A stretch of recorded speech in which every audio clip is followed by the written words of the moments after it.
Before Hungary had churches, it had fires. Before crowns, it had clans. And before saints, it had spirits whispered to the wind.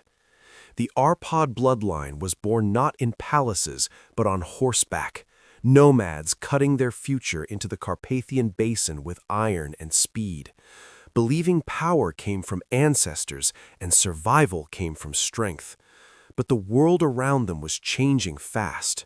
Christian kingdoms were rising, borders were hardening, and a pagan dynasty standing alone was already dying without knowing it.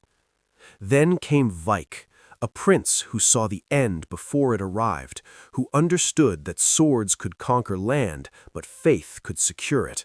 So he killed the old gods inside himself, took the name Stephen, and made the most dangerous decision in Hungarian history, to convert not just personally, but violently, breaking tribes, executing rivals, forcing baptism at blade point, turning chaos into a kingdom, earning a crown from Rome and hatred from his own blood. And when he died, history did something unexpected. It forgave him everything and called him Saint Stephen, marking the moment this dynasty stopped being just rulers and became something heavier, a family expected to be holy. Holiness did not bring peace to the Árpád throne. It brought pressure. Because once a king becomes a saint, every heir is measured against heaven. Stephen's only son, Emmerich, was raised not to conquer, but to obey God, trained in purity, restraint, and discipline, shaped into the image of a perfect Christian ruler. But fate cut him down before the crown could touch his head, dying young, leaving no heir. And in death he too was declared a saint, turning tragedy into doctrine and proving that in this dynasty even unfulfilled lives were expected to be sacred. After Emmerich's death, the illusion of divine order cracked, because sainthood could inspire obedience, but it could not solve succession. And the Árpád dynasty entered its most dangerous phase, where blood mattered more than virtue, and the throne became a prize fought over by cousins, uncles, and distant relatives, each claiming they carried Stephen's legacy, yet ruling a kingdom still half pagan, half Christian, where forced faith sat on old beliefs like a thin layer of ice, ready to break under pressure. Rebellions erupted, not because people hated Christianity, but because they hated how it arrived, tied to punishment and foreign authority. And the Árpád kings learned the hard truth that faith imposed by fear creates silence, not loyalty. Into this instability rose Ladislaus, a ruler shaped by violence and devotion in equal measure, tall, severe, almost mythic in presence, a king who believed God's will was enforced, not debated. He crushed invaders from the east, defended Hungary's borders like a living fortress, and ruled with a moral code so rigid it terrified nobles and reassured peasants at the same time. He punished corruption, protected the church, and turned kingship into a sacred duty rather than personal privilege. And when people spoke of him, they did not speak of comfort, they spoke of justice that did not bend. His reign stabilized the kingdom not because he was gentle, but because he was absolute. And after death, he too was declared a saint, sealing the idea that in this dynasty, strength and holiness were not opposites, they were partners.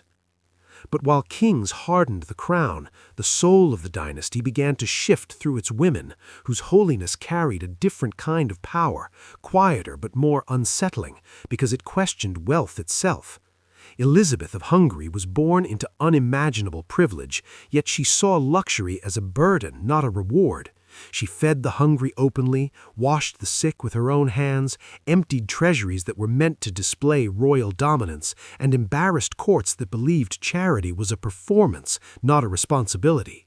Her life became a living accusation against excess, and when she was canonized, Europe understood that the Árpád dynasty did not produce saints for politics alone.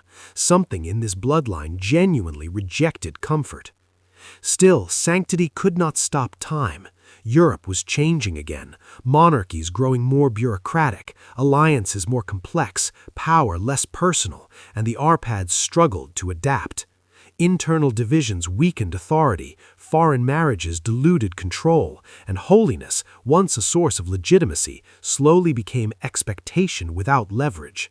Kings ruled, but the myth of divine favor began to fade as defeats accumulated and influence shrank.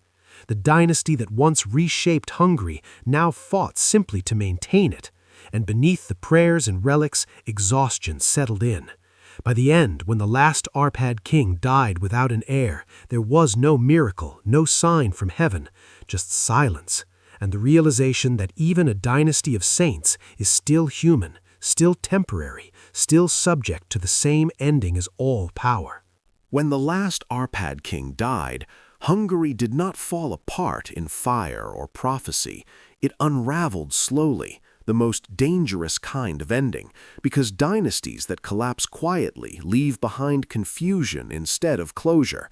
Foreign claimants circled the throne, nobles shifted loyalties overnight, and the sacred aura that once protected the Árpád name suddenly meant nothing without a living body to carry it.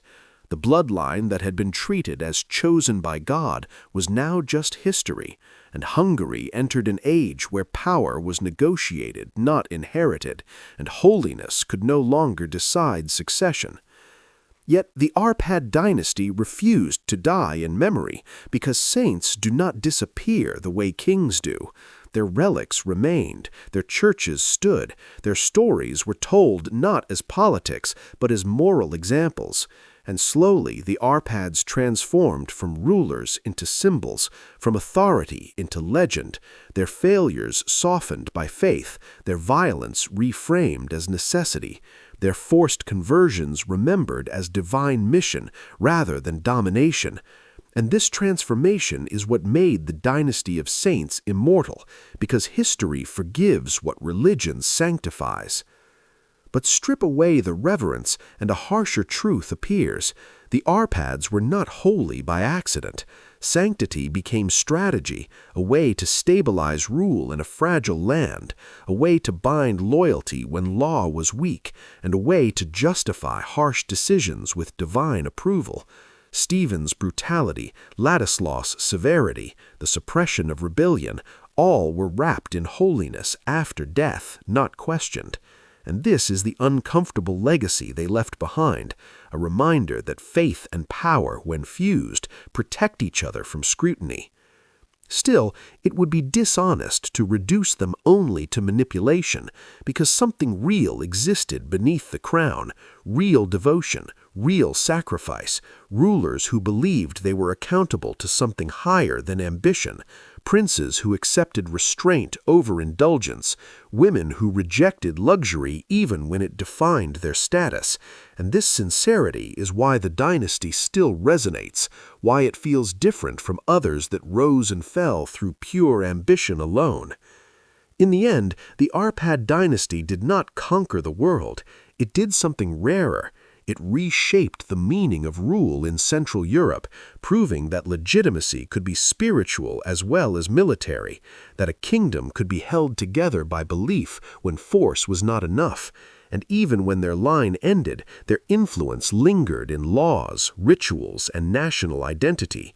Hungary moved on, crowns passed to foreign houses, borders shifted, but the memory remained, a family that ruled with crosses beside swords, that turned blood into doctrine, and left behind a legacy where history and sanctity are so tightly woven that separating them no longer matters, because the Dynasty of Saints was never just about power. It was about the dangerous, enduring idea that God once ruled through a family, and that belief alone was enough to change a nation. Long after the crowns changed hands and foreign names ruled Hungary, the shadow of the Árpáds never left. Because dynasties usually fade when their laws are rewritten, but this one had written itself into conscience, into ritual, into the way kings were judged even when they were no longer saints. New rulers tried to imitate their authority, wore their symbols, prayed at their shrines. because ruling Hungary without invoking the Árpád legacy felt incomplete, almost illegitimate, as if power without holiness was missing its spine. Monasteries preserved their memory more carefully than archives ever could.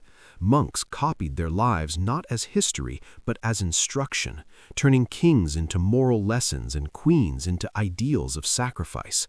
And this process slowly erased the rough edges, the executions, the forced conversions, the blood that soaked the foundation of the Christian state, replacing it with stories of divine visions and righteous rule. And this is how memory becomes selective, not through lies, but through repetition of only what comforts belief. Yet every nation needs a sacred origin, and for Hungary, the Árpáds filled that role perfectly. They were foreign enough to feel legendary, local enough to feel ancestral, violent enough to explain conquest, and holy enough to justify it, a rare combination that allowed their story to survive political collapse. Even modern Hungarian identity, stripped of medieval faith, still echoes their choices: centralized authority, legal continuity, the idea that the state is something almost moral, not just administrative. But the most dangerous part of their legacy was expectation, because once people believe holiness can run in blood, they begin to excuse power, to tolerate cruelty if it comes wrapped in virtue. And this pattern did not end with the Árpáds. It repeated across Europe, kings claiming divine favor, rulers weaponizing morality, leaders insisting obedience was righteousness. And in this way, the Dynasty of Saints became a blueprint as much as a memory. Still, to judge them only by their consequences would be unfair, because they ruled in a world where hesitation meant extinction, where belief unified faster than law, and where survival demanded certainty. Stephen did not choose between good and evil, he chose between adaptation and annihilation. Ladislaus did not choose mercy over justice, he chose order over collapse. And their sainthood reflects not perfection, but the values their world needed to endure. That is why the Árpád dynasty remains unsettling rather than comforting, because it forces a question history rarely answers cleanly: whether righteousness can coexist with force, whether faith can be pure when it rules, and whether a saint on a throne is closer to God or simply better protected from judgment. The Dynasty of Saints does not resolve this tension, it preserves it, suspended between devotion and domination, leaving behind a story powerful enough to shape a nation and ambiguous enough to haunt it. A reminder that history's most influential legacies are rarely the cleanest, but they are always the ones people believe in long after the rulers themselves are gone. As centuries passed, the Árpád saints stopped being remembered as individuals and began to merge into a single sacred narrative, a golden age that people longed for during moments of crisis. When famine struck or invasions threatened, chroniclers would look backward and describe a time when kings were holy and God seemed closer to the throne. And this nostalgia became a political tool because invoking the Árpád past allowed later rulers and church leaders to demand unity, sacrifice, and obedience in the present. Relics associated with the dynasty were treated not just as holy objects, but as anchors of national survival. St. Stephen's crown, his right hand, Ladislaus's legends, Elizabeth's charity, all were woven into public ritual, carried in processions during plagues and wars, reinforcing the idea that Hungary itself was protected by its sainted ancestors. And in moments of fear, belief mattered more than strategy. But this sacred memory also froze the past, because once rulers are mythologized, their choices are no longer debated, their violence becomes inevitable, their failures become invisible, and this robbed later generations of the ability to learn honestly from them. The Árpád dynasty became untouchable, admired but not examined, revered but not questioned, and this is how sainthood can silence history rather than illuminate it. At the same time, the personal cost paid by the dynasty was immense. Children raised with the expectation of holiness rather than happiness, rulers denied indulgence, marriages used as tools of faith, lives lived under the constant pressure of divine accountability. And many of them broke under that weight, leaving behind a trail of early deaths, suppressed desires, and quiet suffering that never made it into official hagiography. What makes the Dynasty of Saints compelling is not that they were morally superior, but that they believed, deeply and often painfully, that power demanded sacrifice. And in a world where kings usually consumed everything around them, the Árpáds often consumed themselves. Their story is not comfortable. It does not offer simple heroes or villains. It offers rulers who chose certainty over compassion, devotion over doubt, and survival over softness. By the time Hungary entered the modern age, the dynasty existed more as echo than example, but echoes still shape behavior. And even stripped of faith, the idea that leadership should carry moral weight, that authority should justify itself through service, can be traced back to this lineage. The Dynasty of Saints did not give Hungary perfect rulers, but it gave it a dangerous idea that power could be sanctified. And once people accept that, they stop asking whether power should exist at all and begin asking only who deserves it, a question that has never stopped shaping history. By the time the Árpád legacy settled fully into myth, Europe itself had changed beyond recognition. Borders were harder, institutions colder, and faith no longer moved armies the way it once had. Yet Hungary carried the memory of a time when belief felt personal and rule felt sacred. And this contrast made later eras feel emptier, as if something essential had been lost when kings stopped being judged by heaven and started being judged only by law. Historians would later argue whether the Árpáds truly deserved their sainthood, or whether it was granted by a church that needed obedient kingdoms. But for ordinary people, those debates never mattered. What mattered was that their origin story felt meaningful, that their nation was not born from accident, but from purpose, and the Dynasty of Saints gave them that sense of destiny when politics alone could not. Yet destiny has a cost, because once a nation believes it was chosen, it begins to excuse itself, to justify suffering as necessary, to frame hardship as divine testing. And this mindset shaped Hungarian endurance as much as it shaped Hungarian tragedy. The Árpád saints taught people how to endure, how to obey, how to survive under pressure, but they also taught them to accept authority quietly, even when authority failed them. Still, there is a reason this dynasty continues to fascinate. It sits at the intersection of belief and brutality, devotion and domination, and refuses to be reduced to either. Stephen was both founder and destroyer, Ladislaus both protector and enforcer, Elizabeth both royal and renouncer, and this contradiction is what makes them human rather than icons carved cleanly out of stone. In the end, the Dynasty of Saints was not about holiness triumphing over power, nor power disguising itself as holiness. It was about a world struggling to survive transition, about a family that carried that burden more visibly than most, and about the uneasy truth that nations are often built by people who believe they are doing God's will, even when history later questions the cost.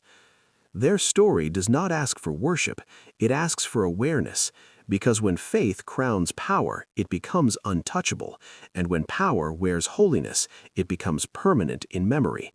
The Árpád dynasty did not live forever, but the idea it planted did, that rule can be sacred, that obedience can be righteous, and that belief can turn violence into destiny. And that idea, more than any crown or relic, is the true inheritance of the Dynasty of Saints. Even after belief weakened and modern thinking stripped kings of divine authority, the emotional architecture built by the Árpád dynasty remained intact because traditions outlive theology and habits of obedience survive long after people forget why they began. Hungary carried forward the reflex to look upward in times of uncertainty, to search for moral justification behind political power, a reflex born when saints ruled and heaven felt closer to the throne.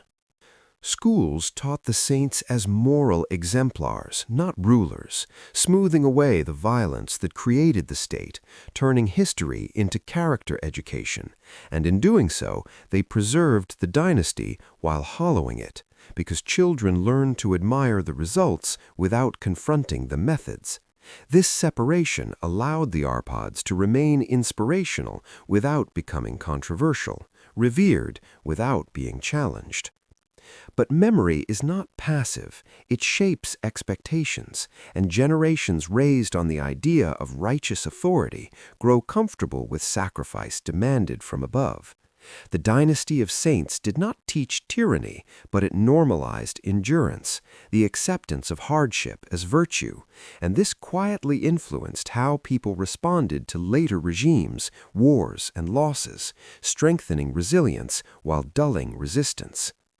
Yet there is something undeniably powerful in the way the Árpáds framed leadership as burden rather than privilege, even when that framing was used to justify cruelty. It carried an idea that leaders owed something beyond loyalty or tax, that rule required self-denial, discipline, and accountability to a higher standard, and this idea remains rare even now. As history moved further away from medieval faith, the dynasty became a mirror rather than a model, reflecting both the strength and danger of moralized power. Their story warns that when authority claims holiness, it becomes immune to criticism, but it also suggests that when power is stripped of all moral expectation, it becomes hollow, transactional, and easily corrupted. The Dynasty of Saints survives in this tension, not as a blueprint to follow, but as a reminder of how deeply belief can shape institutions, how long sacred narratives can guide behavior, and how a family that ruled for only a few centuries can influence a nation for 1,000 years, not through conquest alone, but through the stories people choose to believe about why they exist. In the end, the Dynasty of Saints does not conclude with a final battle or a dramatic collapse. It fades the way belief often does, slowly, quietly, leaving behind structures that continue to function even after the faith that built them has thinned. The Árpád rulers are gone, their bloodline ended, their power transferred, yet the questions they introduced never left, about whether authority needs moral justification, about whether belief strengthens a nation or blinds it, about whether holiness can ever safely sit on a throne. Their saints still stand in stone and story, not because they were perfect, but because they answered a need of their time. They gave meaning to conquest, order to chaos, and identity to a land caught between worlds. Hungary survived because the Árpáds adapted faster than tradition allowed and paid the price in blood, resistance, and loss. Yet without that adaptation, there may have been no Hungary to remember them at all. What remains is not a verdict, but a legacy, complex, uncomfortable, and enduring, a reminder that history is rarely built by purely noble hands or purely cruel ones, but by people who believe deeply in what they are doing.